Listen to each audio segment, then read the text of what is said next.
Witam Was w nowym podcaście na moim kanale Płynnie po polsku.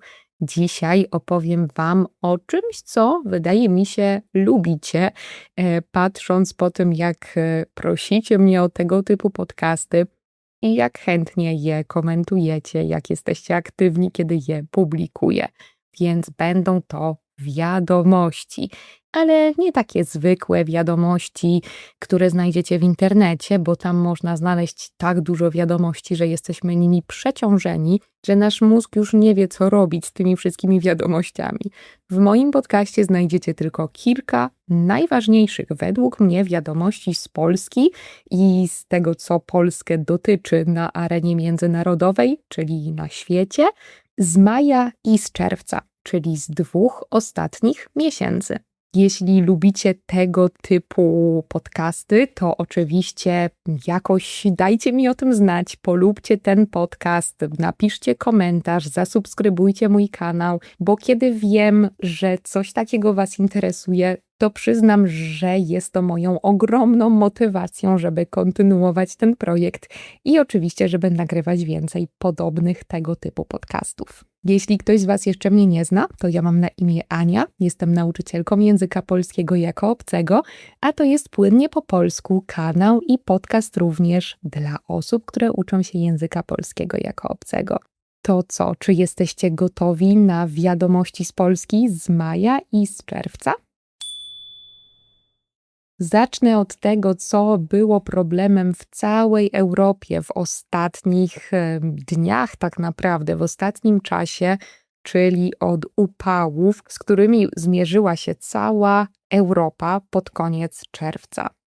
W Polsce odnotowano najwyższą w historii temperaturę i było to 40,5 stopnia Celsjusza w mieście o nazwie Słubice. To miasto na zachodzie Polski przy granicy z Niemcami. Podobno bardzo dużo osób trafiło na SOR, czyli na oddział ratunkowy w szpitalu, to jest dokładnie szpitalny oddział ratunkowy, i pojawiły się też problemy w dostawie energii, więc były na przykład problemy z siecią telefoniczną. Podobno miasto przygotowało się na upały i pojawiły się podobno w centrum, na ulicach kurtyny wodne, czyli miejsca, w których mieszkańcy mogli szukać trochę ochłody, mogli się trochę ochłodzić w ten gorący dzień, chociaż oczywiście eksperci nie zalecali w ogóle wychodzenia z domu w takie upały, w takie temperatury.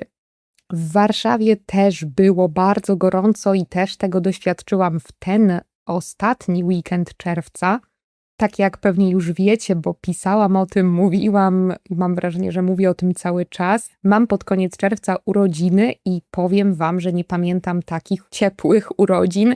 Zawsze było ciepło raczej i większość tych moich urodzin tak wyglądała zawsze, że mogłam zrobić piknik albo wyjść ze znajomymi. Zwykle było ciepło, czasem nawet bardzo ciepło, ale nie pamiętam, żeby było 40 stopni Celsjusza. I żeby było aż tak ciepło, że nie mam ochoty wyjść z domu. A propos moich urodzin, jeśli macie ochotę skorzystać ze zniżki na moje kursy A1, A2 i B1, to bardzo serdecznie Was na nie zapraszam, bo teraz jest zniżka minus 29%, tak jak właśnie moje urodziny, bo skończyłam 29 lat.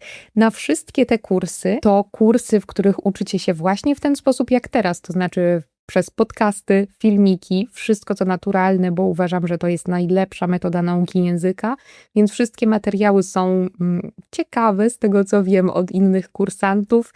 Na każdej lekcji jest podcast, do niego ćwiczenia, lista słówek, metoda shadowing, która jest polecana przez wszystkich poliglotów, których znam osobiście i oczywiście cały czas dostajecie mój feedback.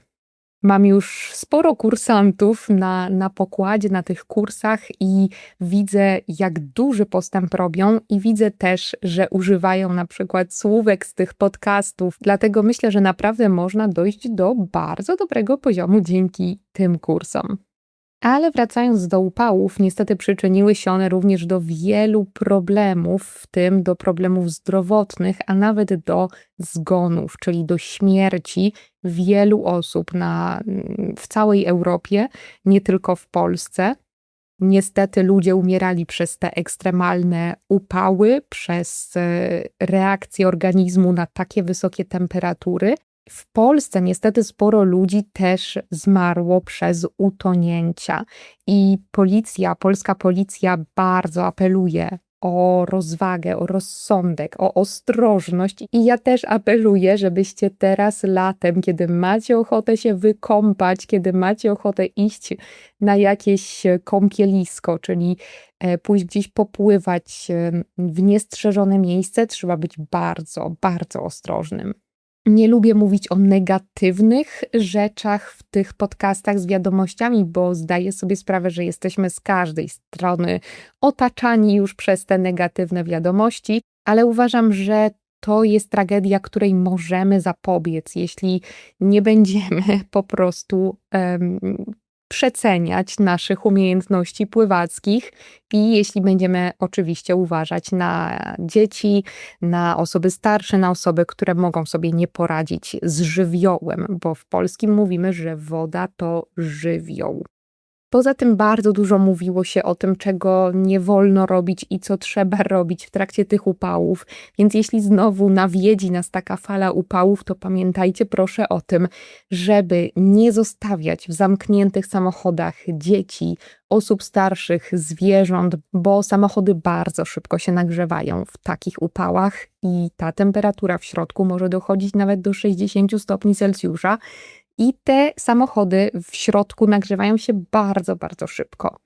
Oczywiście trzeba też unikać przebywania w ogóle na słońcu w południe, czyli wtedy, kiedy to nasłonecznienie jest największe. Trzeba dużo pić, żeby się nie odwodnić, ale nie pić dużo alkoholu. To jest niewskazane, szczególnie właśnie kiedy planujecie później się wykąpać w jakimś jeziorze czy w innym niestrzeżonym miejscu. Powinniśmy też nosić jakieś nakrycie głowy, kapelusz, czapkę z daszkiem, cokolwiek i stosować kremy z filtrem. Kremy z filtrem UV, możemy powiedzieć po polsku, albo kremy przeciwsłoneczne, możemy też powiedzieć. I powinniśmy też unikać przeciążania organizmu, czyli dużego wysiłku fizycznego, więc nie powinniśmy w takie upały uprawiać za dużo sportu.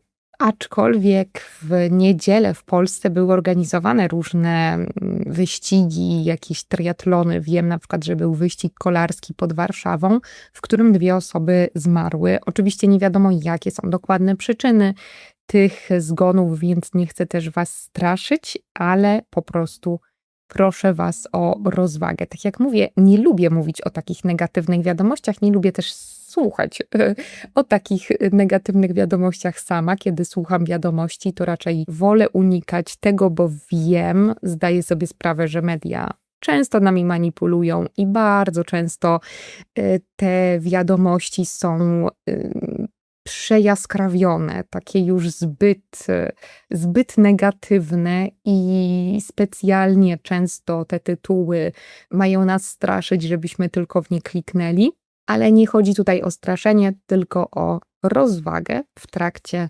upałów. Miejmy więc nadzieję, że będzie już trochę lepiej w lipcu i w sierpniu, ale zobaczymy. Wrócę do was oczywiście z tym podcastem z wiadomości z lipca i sierpnia i dam wam znać, jak to wyglądało. Tak jak mówiłam, w całej Europie sytuacja była nieciekawa. Inną kwestią, która odbiła się głośnym echem nie tylko w Polsce, ale też w Europie i nawet na świecie może, było spięcie między Polską a Ukrainą, do którego niedawno doszło. Nie wiem, czy o tym słyszeliście, ale prezydent Polski Karol Nawrocki zdecydował się odebrać prezydentowi Ukrainy Wołodymyrowi Zeleńskiemu najwyższe polskie odznaczenie, czyli Order Orła Białego. Ten order prezydent Ukrainy otrzymał jeszcze w 2023 roku z rąk jeszcze poprzedniego prezydenta Polski, czyli Andrzeja Dudy. To odznaczenie miało pokazywać wdzięczność za to, jak prezydent Ukrainy stara się pogłębiać stosunki między Polską a Ukrainą i też miało pokazywać szacunek w jego niezłomnej, jak to mówili, obronie praw człowieka i w jego działalności na rzecz bezpieczeństwa kraju. Dlaczego więc to odznaczenie zostało odebrane? Dalszego ciągu podcastu możecie posłuchać na Patreonie, gdzie znajdziecie też listę słówek, ćwiczenia, dodatkowe podcasty z wyjaśnieniem słów, dyktanda i wiele, wiele więcej. Link do Patreona jest w opisie podcastu. You can listen to the rest of the podcast on Patreon, where you'll also find a list of vocabulary, exercises, additional podcasts explaining words, dictations, and much, much more. The Patreon link is in the podcast description.